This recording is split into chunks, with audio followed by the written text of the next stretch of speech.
Craig Mullenix, principal of MacArthur Ninth Grade School in Aldine Independent School District, Houston, Texas.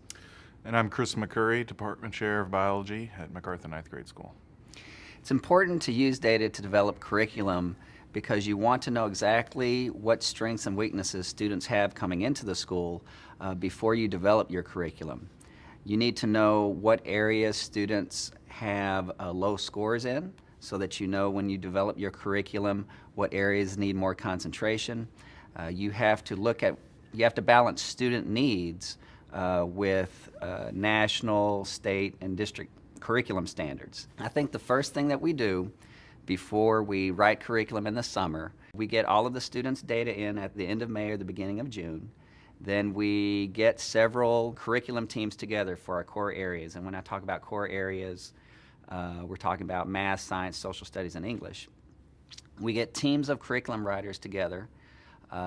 You want to have an administrator that's able to look at what's being written. You want to have teachers writing the curriculum so that they buy into it.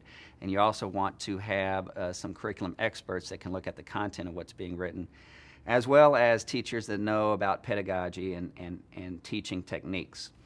So we get our teams together in the summer, we look at the data, we look at national standards, we look at state standards, we look at district requirements, and we make a determination of exactly what's the process that needs to be followed throughout the year.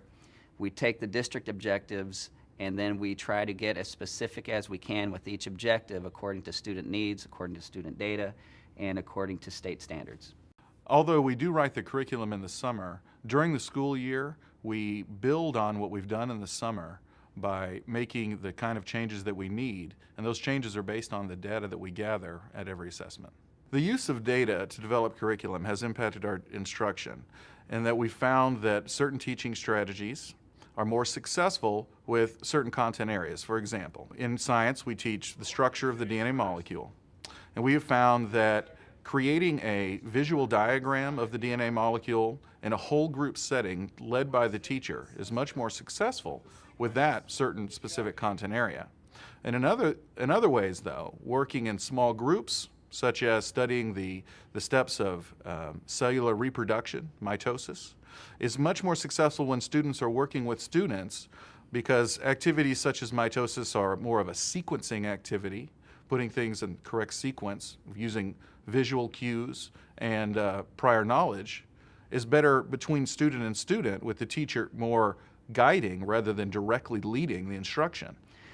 Just as important as the final document is in writing curriculum is the process that the teachers go through when they write the curriculum, because in effect what you're doing is you have professional development or staff development going on while you're writing the curriculum, because the administrators, the teachers, everybody participating in the process have to look at curriculum. You have to study.